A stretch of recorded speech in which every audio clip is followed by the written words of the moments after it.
Bonjour à tous, j'espère que vous allez bien. Dans cette vidéo, nous allons reparler des infections aiguës et ORL à répétition.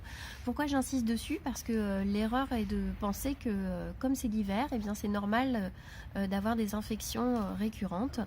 Alors que pas du tout. Il y a deux grands mécanismes à connaître et en connaissant ces deux grands mécanismes, eh bien, on peut éviter ce genre de choses. Et puis je vais aussi vous indiquer des solutions pratiques pour pouvoir justement enrayer rapidement une infection ORL. Du coup, vous devez m'entendre parler pas mal du nez. Vous avez dû voir que la semaine dernière, je suis partie à Mout, donc le village le plus froid de France. J'ai été exposée au froid pendant un petit moment et puis j'avais pas très bien dormi. Donc c'est ce qui fait que donc je suis tombée malade juste derrière. Ça me permet justement de rebondir à ce moment-là sur le premier mécanisme qui est donc la baisse de vitalité de l'organisme. La baisse de vitalité qui va être due souvent donc ça peut être une carence nutritionnelle, mais ça peut être aussi un surmenage. Ça peut être un surmenage digestif, ça peut être un stress à répétition, ça peut être trop de sport et ça peut être aussi un manque de sommeil, ça peut être une exposition trop prolongée au froid ou à la chaleur, toutes ces choses qui vont faire baisser la vitalité de l'organisme en général et donc ça va rendre le système immunitaire beaucoup moins opérationnel, notamment face aux virus, aux bactéries et aux champignons. Donc ça c'est la première cause des infections aiguës et à répétition, donc des infections ORL. Le deuxième mécanisme qu'il est important de connaître, il est purement digestif. Alors ça, on n'en parle pas beaucoup.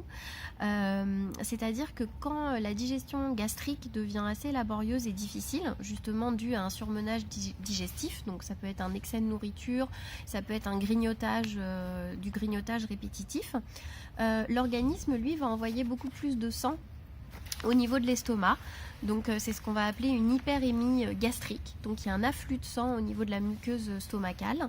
Et donc cet afflux de sang, il va aussi aller au niveau de l'œsophage, au niveau des bronches, au niveau de la partie toute la partie ORL en fait.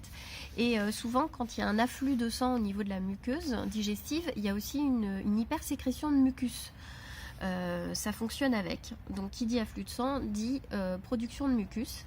Et ce mucus en fait il va être tout simplement un milieu de culture pour justement les propices aux bactéries, aux virus et aux champignons. Donc je dirais que c'est le deuxième mécanisme qui crée les infections aiguës à répétition. Donc vous voyez que ce sont quand même des choses assez simples. Donc je dirais qu'il suffirait déjà de moins grignoter et d'éviter tout surmenage digestif pour pouvoir justement arriver à avoir moins toutes ces infections à répétition. Et puis cette fameuse baisse de vitalité, donc bien entendu nous avons des vies à 100 à l'heure, mais déjà si on prenait le temps de surveiller un petit peu, moi je suis tombée malade effectivement parce que je me suis exposée au froid, mais c'est surtout que j'ai pas fait trop attention et que j'ai pas très bien dormi non plus pendant une semaine.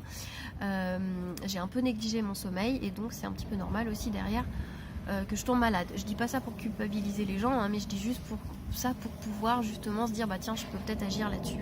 Alors les solutions qu'on peut apporter dans toutes les infections ORL, c'est pas compliqué, moi j'utilise toujours la même chose et ça marche très bien. Donc je vous ai mis les 3 petits produits ici. Alors c'est rigolo parce qu'il neige, donc on va les avoir là. Alors le premier c'est celui-là, c'est le cuivre or argent des laboratoires Catalion. Donc ça on va en prendre un tube, pardon pas un tube, vous avez un petit bouchon doseur normalement au-dessus, donc vous en prenez matin midi. Donc un bouchon doseur de cuivre or argent. Donc on met ça dans de l'eau et on avale, ça n'a pas de goût donc il n'y a pas de souci. La deuxième chose que vous pouvez prendre, c'est mes chouchous, donc les gouttes aux essences du laboratoire Naturactive. Alors peut-être que ça va s'afficher à l'envers sur la vidéo, mais j'essaierai de le remettre dans la description. Ça on en prend 3 fois par jour dans de l'eau chaude, je précise de l'eau chaude, parce que de l'eau froide ça fait rien du tout, de l'eau chaude. Donc une demi-goutte par kilo corporel, donc moi je fais 48 kilos. Donc en gros je mets 24 gouttes 3 fois par jour dans de l'eau chaude. Donc ça c'est vraiment spécifique, c'est dans les états aigus en fait l'aromathérapie est le meilleur remède, sincèrement le meilleur remède. Et puis je rajoute une petite chose, alors ça fait moins rire les gens en général, ou ça fait rire, ça dépend. Des suppositoires bronchorectine au citral, c'est une super marque, elle existait chez les nourrissons et chez les enfants, ça a été retiré il n'y a pas longtemps sur le marché malheureusement, toujours pour des raisons de législation, mais ça a très bien marché pendant des années. En tout cas, la forme adulte existe toujours, donc ce sont des suppositoires aux huiles essentielles. C'est très efficace, je vous conseille d'en prendre de 1 à 2 par jour. Dans les infections aiguës, ça marche très très bien. Alors oui, ce sont des suppositoires. Moi j'ai appris qu'en naturopathie, je ne pensais jamais dire ça en vidéo un jour, mais la voie rectale, c'est la voie royale. Et je vous assure que c'est la vérité. Voilà. Quand vous prenez ces 3 petites choses, eh bien vous avez... Voilà, vous avez un excellent remède naturel. L'infection part assez rapidement. Je vous conseille de prolonger quelques jours après l'amélioration des symptômes pour éviter justement de retomber malade derrière. Mais c'est extrêmement, extrêmement efficace. Voilà, donc là je dirais que vous êtes paré pour le restant de l'hiver avec ça.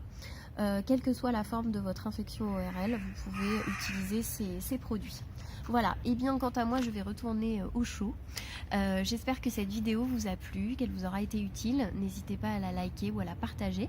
Dans une prochaine vidéo, je vous indiquerai justement comment utiliser en plus un autre produit contre quand on a la grippe et l'angine. Justement, ça peut être très efficace.